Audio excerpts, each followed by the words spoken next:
Et est-ce que vous ne pensez pas que depuis que le cinéma africain existe, il y a une lourde responsabilité des États africains qui tantôt ont soutenu d'une manière démagogique, tantôt ont abandonné les cinéastes, ça fait plus de 20 ans, et vous, maintenant qui arrivez au pouvoir au Burkina avec une volonté culturelle, est-ce que vous faites une sorte de bilan de ce qui a déjà été essayé et raté par les États, enfin le dialogue cinéaste-État en Afrique? Oui, je suis d'accord avec vous qu'il y a eu des hauts et des bas dans le mouvement des dirigeants africains en direction du cinéma. Parfois, ils ont été très engagés pour le cinéma, parfois, ils l'ont ignoré. Souvent, d'ailleurs, leur mouvement était imprimé au gré de l'action de certains cinéastes qui ont su parler aux dirigeants ou qui ont su faire éclore dans leurs esprits la préoccupation pour le cinéma. Mais je dois dire à la décharge des dirigeants africains que les années aussi qui sont passées ont fait qu'il y avait tellement de priorités que le cinéma, parfois, à tort ou à raison, mais là je n'apporte pas de jugement, apparaissait comme secondaire par rapport à autre chose, par rapport à l'éducation, par rapport à la santé.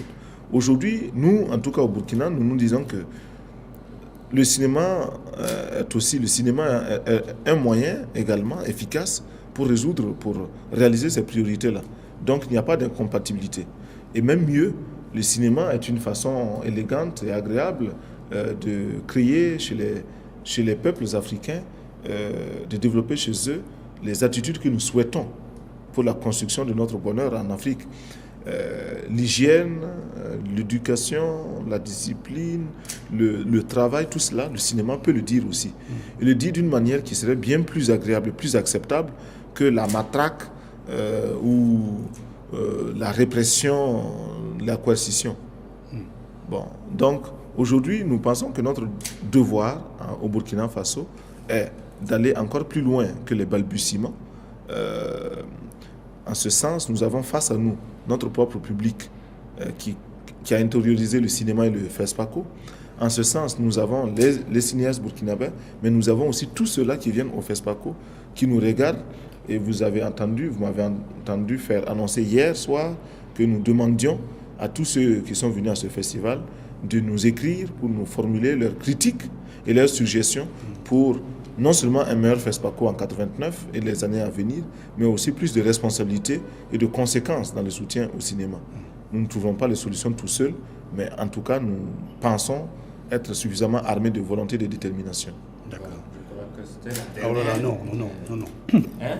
Non, loin de là, il y en a encore deux. Lorsque un chef d'État africain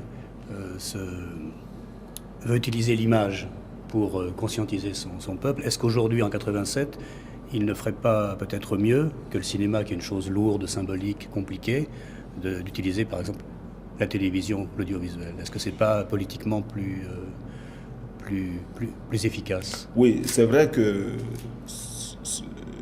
sur le plan de la communication, le cinéma est parfois classé en deuxième, troisième position après d'autres méthodes de contact. Et nous sommes dans un pays où, croyez-moi, nous faisons beaucoup de meetings, beaucoup d'assemblées générales, beaucoup de réunions, beaucoup de contacts, de dialogues directs avec les masses. Il n'y a pas des dirigeants enfermés dans leur tour d'ivoire et puis le peuple, la populace dans les rues. Non, il y a un peuple, donc nous en faisons partie et nous discutons avec eux.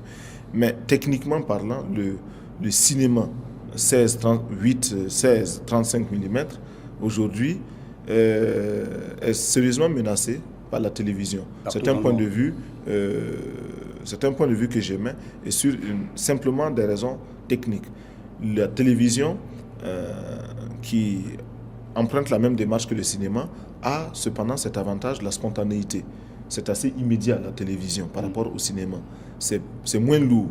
À 2, à 3, on peut pratiquement filmer quelque chose et le présenter. Le cinéma demanderait trop de mise en scène et trop d'arrangement, alors que nous avons quotidiennement dans nos pays, ici au Burkina Faso, des acteurs qui posent des actes lesquels actes méritent d'être présentés à travers tout le pays comme éducation. Et on n'a pas besoin pour cela de professionnels du cinéma, d'acteurs qui viennent montrer. Donc nous y pensons. Et surtout quand on regarde aussi la miniaturisation qui avancent, que ce soit les cassettes elles-mêmes de télévision, vidéo, que ce soit les caméras elles-mêmes. Quand on pense au poids qui est réduit, un appareil compact où vous avez tout à la fois le projecteur, l'objectif, le magnétoscope, le son, tout à la fois. Alors, on peut se demander si le cinéma ne sera pas menacé. Je pense qu'il serait sage pour tout cinéaste de commencer à regarder du côté de la télévision.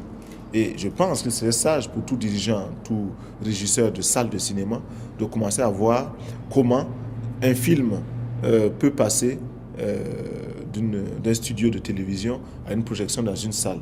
Autrement, il va y avoir le déclin que le disque connaît par rapport à la cassette. Qu'est-ce qui n'a pas encore été montré de l'Afrique, de l'âme africaine, par le cinéma? C'est la dernière question.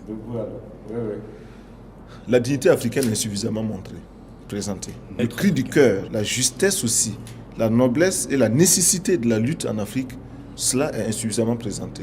Si bien que vu de l'extérieur, parfois, on a l'impression que les Africains s'agitent pour rien, alors et donnent l'impression d'être dans un monde de méchants. Mais c'est ce que nous avons vécu, ce que nous avons souffert, ce que nous vivons et ce que nous souffrons aujourd'hui encore, on ne le présente pas suffisamment. Et nous savons aussi que les médias ailleurs font tant et si bien que des peuples d'autres pays, d'autres races acceptent et comprennent mal toute la lutte que nous menons ici. On accusera par exemple le Burkina. Pourquoi êtes-vous en train de crier des slogans? Pourtant, nous savons que c'est grâce à tout cela que nous nous conscientisons, que nous engageons dans la lutte, que nous nous rébellons aussi contre le fatalisme et contre la soumission d'hier. Mais on a trompé tellement d'esprit ailleurs que parfois, les peuples avec lesquels nous sommes en accord du point de vue spirituel, du point de vue philosophique, du point de vue principe politique, ces mêmes peuples-là peuvent même se tourner contre nous, intoxiqués par une presse mal orientée. Et les dirigeants, parfois, font du trop mauvais travail parce qu'ils ont trop caporalisé, sans le dire, l'information.